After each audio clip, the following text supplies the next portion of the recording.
ओम नमो भगवते वासुदेवाय। हरे कृष्णा। प्रेम से बोलिए प्रथम पूज्य गणेश भगवान की जय। श्री सत्यनारायण भगवान की जय। नमस्कार भक्तगण। भगवान श्री सत्यनारायण की कृपा आप सभी पर बनी रहे। सर्वप्रथम आप सभी को रक्षा बंधन पावन पर्व की हार्दिक शुभकामनाएं। आज सावन मास की पूर्णमासी तिथि है। इस दिन श्री सत्यनारायण भगवान की कथा का श्रवण करना अत्यंत फलदायी और शुभ माना जाता है। इसी दिन रक्षाबंधन का पावन त्योहार भी मनाया जाता है। पूर्णिमा के दिन अगर सत्यनारायण भगवान की कथा का श्रवण किया जाए तो बहुत ही शुभ और फलदायी होता है। सत्यनारायण कथा करने से हजारों वर्षों के यज्ञ के बराबर का फल मिलता है। सत्यनारायण कथा को सुनने से सौभाग्य की प्राप्ति होती है। पौराणिक कथा के अनुसार सत्यनारायण कथा को सुनने वाले को उपवास अवश्य करना चाहिए। उपवास रखकर श्री सत्यनारायण भगवान की कथा करना अत्यंत फलदायी और शुभ होता है।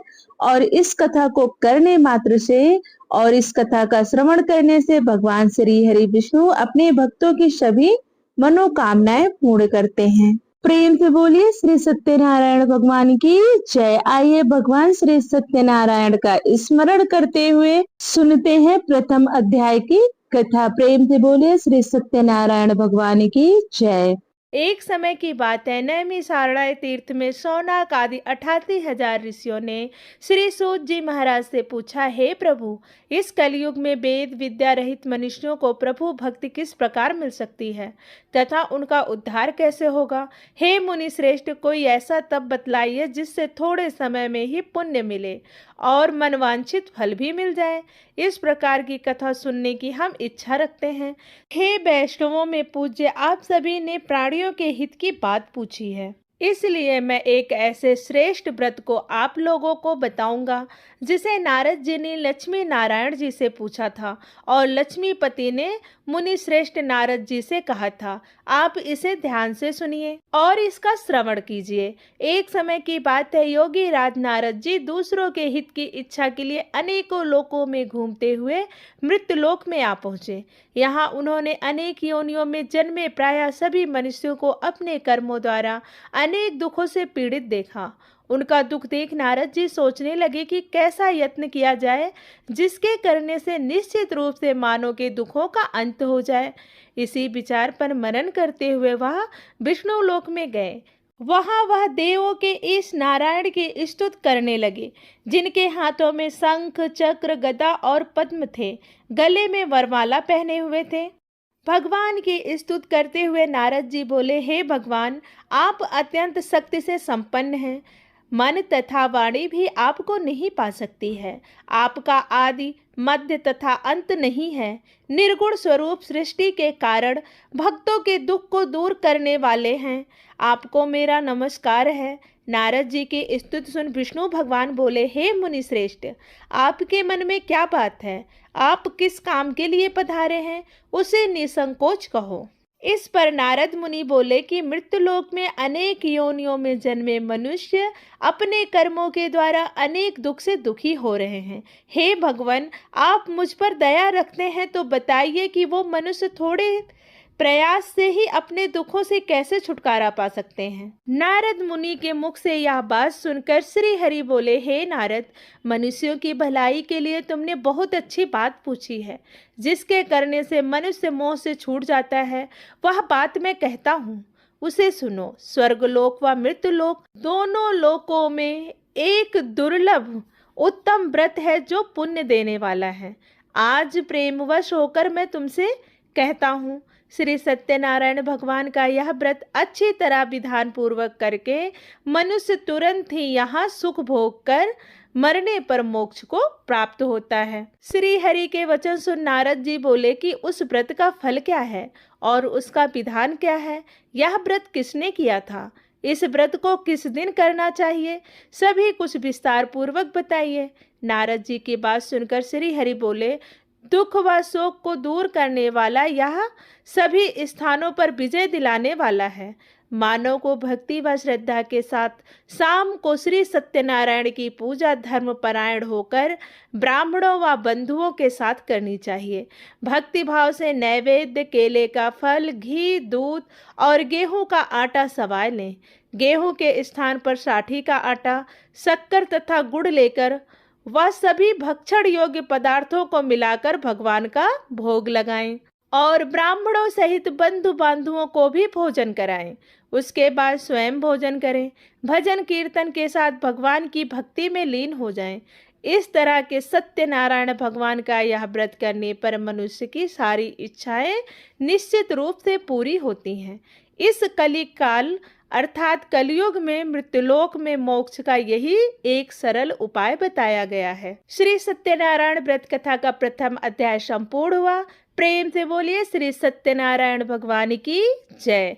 आइए अब सुनते हैं दूसरा अध्याय। सूत जी बोले, हे ऋषियों, जिसने पहले समय में इस व्रत को किया था उनका इतिहास कहता हूँ। ध्यान से सुनो। सुंदर काशीपुरी नगरी में एक अत्यंत निर्धन ब्राह्मण रहता था। भूख प्यास से परेशान वह धरती पर घूमता रहता था। ब्राह्मणों से प्रेम करने वाले भगवान ने एक दिन ब्राह्मण का वेश धारण कर उनके पास जाकर पूछा, हे विप्र, नित्य दुखी होकर तुम पृथ्वी पर क्यों घूमते हो? दीन ब्राह्मण बोला, मैं निर्धन ब्राह्मण हूँ, भिक्षा के लिए धरती पर घूमता हूँ। हे भगवान, यदि आप इसका कोई उपाय जानते हो तो बताइए। वृद्ध ब्राह्मण कहता है कि सत्यनारायण भगवान मनवांछित फल देने वाले हैं, इसलिए तुम उनका पूजन करो। इसे करने से मनुष्य सभी दुखों से मुक्त हो जाता है। वृद्ध ब्राह्मण का रूप धारण करके आए सत्यनारायण भगवान उस निर्धन ब्राह्मण को व्रत का सारा विधान बताकर अंतर्ध्यान हो गए। ब्राह्मण मन ही मन सोचने लगा कि जिस व्रत को वृद्ध ब्राह्मण करने को कह के गया है, मैं उसे जरूर करूँगा। यह निश्चय करने के बाद उसे रात में नींद नहीं आई। वह सवेरे उठकर सत्यनारायण भगवान के व्रत का निश्चय कर भिक्षा के लिए चला गया। उस दिन निर्धन ब्राह्मण को भिक्षा में बहुत धन मिला, जिससे उसने बंधु बांधुओं के साथ मिलकर श्री सत्यनारायण भगवान का व्रत संपन्न किया। भगवान सत्यनारायण का व्रत संपन्न करने के बाद वह निर्धन ब्राह्मण सभी दुखों से छूट गया और अनेक प्रकार की संपत्तियों से युक्त हो गया। इसी समय से यह ब्राह्मण हर माह इस व्रत को करने लगा। इस तरह से सत्यनारायण भगवान के व्रत को जो मनुष्य करेगा वह सभी प्रकार के पापों से छूटकर मोक्ष को प्राप्त होगा। जो मनुष्य इस व्रत को करेगा वह भी सभी दुखों से मुक्त हो जाएगा। सूत जी बोले कि इस तरह से नारद जी ने नारायण जी का कहा हुआ श्री सत्यनारायण व्रत को मैंने तुमसे कहा। हे विप्रो, मैं अब और क्या कहूँ? ऋषि बोले, हे मुनिवर, संसार में उस विप्र से सुनकर और किस किस ने इस व्रत को किया, हम सब इस व्रत को सुनना चाहते हैं। इसके लिए हमारे मन में श्रद्धा का भाव है। सूत जी बोले, हे मुनियों, जिस जिसने इस व्रत को किया वे सब सुनो। एक समय वही विप्र धन व ऐश्वर्य के अनुसार अपने बंधु बांधुओं के साथ इस व्रत को करने के लिए तैयार हुआ। उसी समय एक लकड़ी बेचने वाला बूढ़ा आदमी आया और लकड़ियां बाहर रखकर अंदर ब्राह्मण के घर में गया। प्यास से दुखी हुआ लकड़हारा उनको व्रत करते देख विप्र को नमस्कार कर पूछने लगा, आप यह क्या कर रहे हैं? तो उन्होंने बताया कि व्रत कर रहा हूँ। इसे करने से क्या फल मिलेगा, कृपया मुझे भी बताइए। ब्राह्मण ने कहा कि सब मनोकामनाओं को पूरा करने वाला यह सत्यनारायण भगवान का व्रत है। इसकी कृपा से ही मेरे घर में धन धान्य आदि की वृद्धि हुई है। विप्र से सत्यनारायण व्रत के बारे में जानकर लकड़हारा बहुत प्रसन्न हुआ। चरणामृत लेकर वह प्रसाद खाने के बाद वह अपने घर आ गया।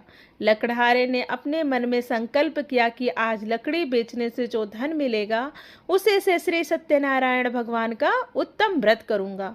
मन में इस विचार को लेकर बूढ़ा आदमी सिर पर लकड़ियां रख उस नगर में बेचने गया जहां धनी लोग ज्यादा रहते थे।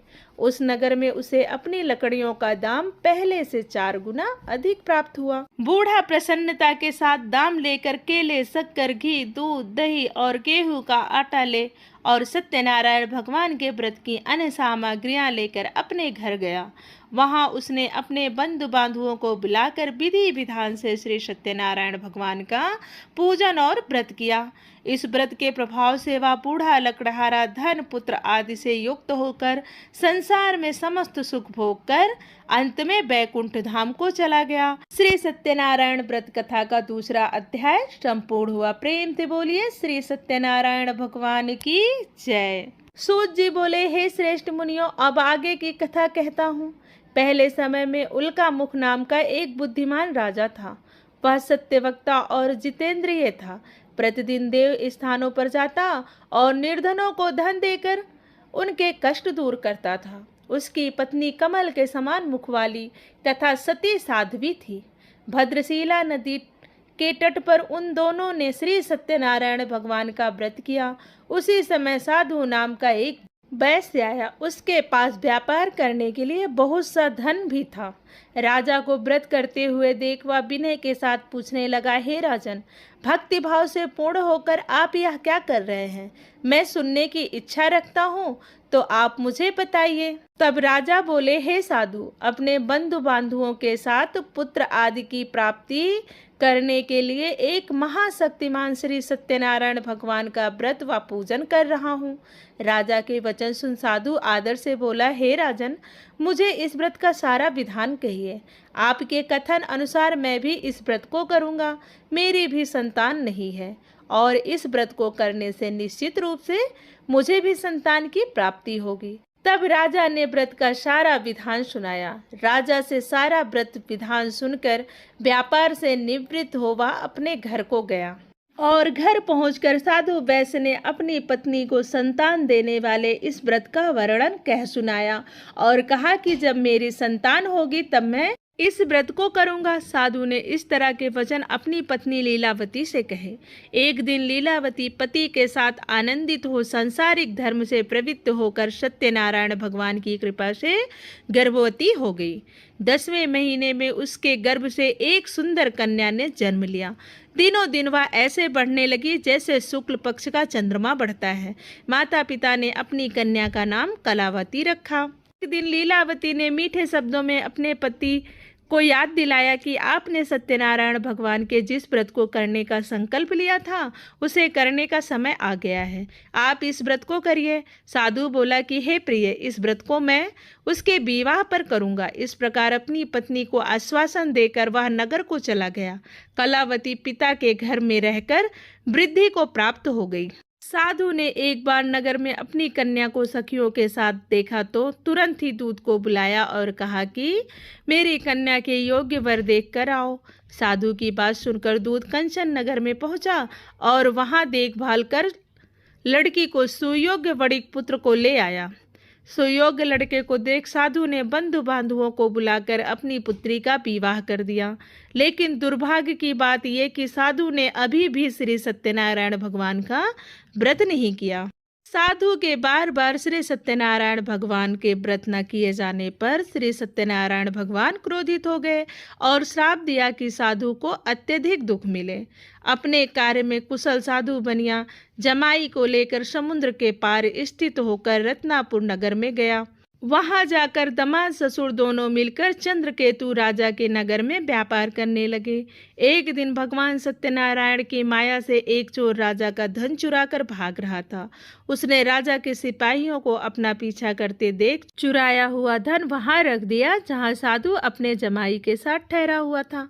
राजा के सिपाहियों ने साधु वैश्य के पास राजा का धन पड़ा देखा तो वह ससुर जमाई दोनों को बांधकर प्रसन्नता के साथ राजा के पास ले गया और कहा कि उन दोनों चोरों को हम पकड़ कर लाए हैं।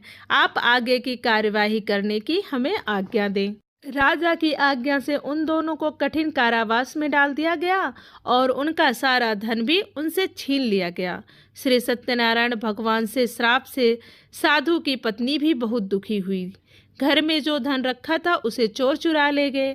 शारीरिक तथा मानसिक पीड़ा व भूख प्यास से अति दुखी हो अन्न की चिंता में कलावती ब्राह्मण के घर गई।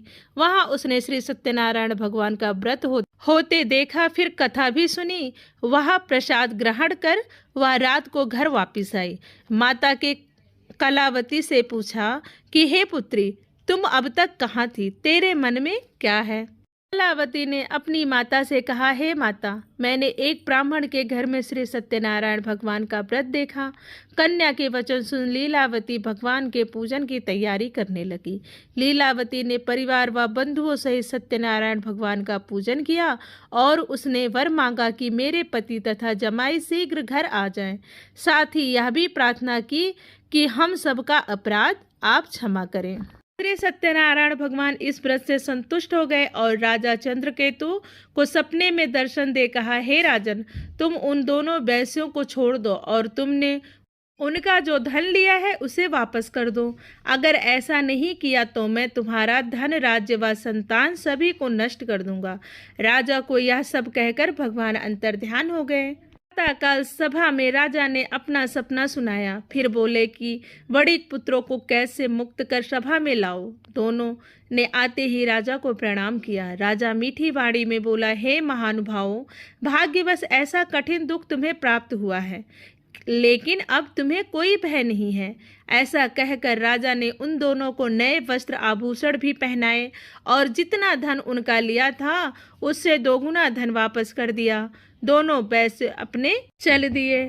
श्री सत्यनारायण व्रत कथा का 3रा अध्याय संपूर्ण हुआ। प्रेम से बोले श्री सत्यनारायण भगवान की जय। सूत जी बोले, वैश्य ने मंगलाचार कर अपनी यात्रा आरंभ की और अपने नगर की ओर चल दिए। उसके थोड़ी दूर जाने पर भगवान सत्यनारायण ने सोचा, क्यों ना अब इस वैश्य की परीक्षा ली जाए। भगवान सत्यनारायण ने दंडी वेश धारण किया और उनसे पूछा, हे साधु, तेरी नाव में क्या है?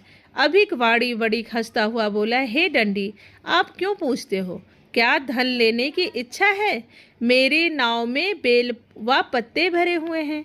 वैश्य के कठोर वचन सुन भगवान बोले, तुम्हारा वचन सत्य हो। दंडी ऐसे वचन कहकर वहां से दूर चले गए। कुछ दूर जाकर समुद्र के किनारे बैठ गए। दंडी के जाने के बाद साधु वैश्य ने नित्य क्रिया के पश्चात नाव को ऊंची उठते देखकर अचंभा माना और नाव में बेल पत्ते आदि देख वह मूर्छित हो जमीन पर गिर पड़ा। मूर्छा खुलने पर वह अत्यंत शोक में डूब गया। तब उसका दामाद बोला कि आप शोक न मनाएं, यह दंडी का शाप है, इसलिए हमें उनकी शरण में जाना चाहिए, तभी हमारी मनोकामना पूरी होगी। दामाद की बात सुनकर वह दंडी के पास पहुंचा और अत्यंत भक्तिभाव से नमस्कार करके बोला, मैंने आपसे जो जो असत्य वचन कहे थे उसके लिए मुझे क्षमा कर दें। ऐसा कहकर वह महान शोकातुर हो रोने लगा। तब दंडी भगवान बोले, हे बड़िक पुत्र, मेरी आज्ञा से बार बार तुम्हें दुख प्राप्त हुआ है। तू मेरी पूजा से विमुख हुआ है। साधु बोला, हे भगवान, आपकी माया से ब्रह्मा आदि देवता भी आपके रूप को नहीं जानते, तब मैं अज्ञानी कैसे जान सकता हूँ? आप प्रसन्न होइए। अब मैं सामर्थ्य के अनुसार आपकी पूजा करूँगा। मेरी रक्षा करो और पहले के समान नौका में धन भर दो। तो वैश्य के भक्ति पूर्वक वचन सुनकर भगवान प्रसन्न हो गए और उसकी इच्छा अनुसार वरदान देकर अंतर्ध्यान हो गए। ससुर जमाई जब नाव पर आए तो नाव धन से भरी हुई थी। फिर वहीं पर अपने साथियों के साथ सत्यनारायण भगवान का पूजन किया। अपने नगर को पूजन करके चल दिए। जब नगर के नज़दीक पहुँचे तो दूत को घर पर खबर करने के लिए भेज दिया। दूत साधु की पत्नी को प्रणाम करके कहता है कि मालिक अपने दामाद सहित नगर के निकट आ गए हैं। दूत की बात सुन साधु की पत्नी लीलावती से बड़े हर्ष के साथ सत्यनारायण भगवान का पूजन कर रही अपनी पुत्री कलावती से कहा कि मैं अपने पति के दर्शन को जाती हूँ, तू कार्य पूर्ण कर शीघ्र आ जा। माता के ऐसे वचन सुन कलावती जल्दी में प्रसाद छोड़कर अपने पति के पास चली गई। प्रसाद की अवज्ञा के कारण श्री सत्यनारायण भगवान रुष्ट हो गए और नाव सहित उसके पति को पानी में डुबो दिया। कलावती अपने पति को वहां ना पाकर रोती हुई जमीन पर गिर पड़ी।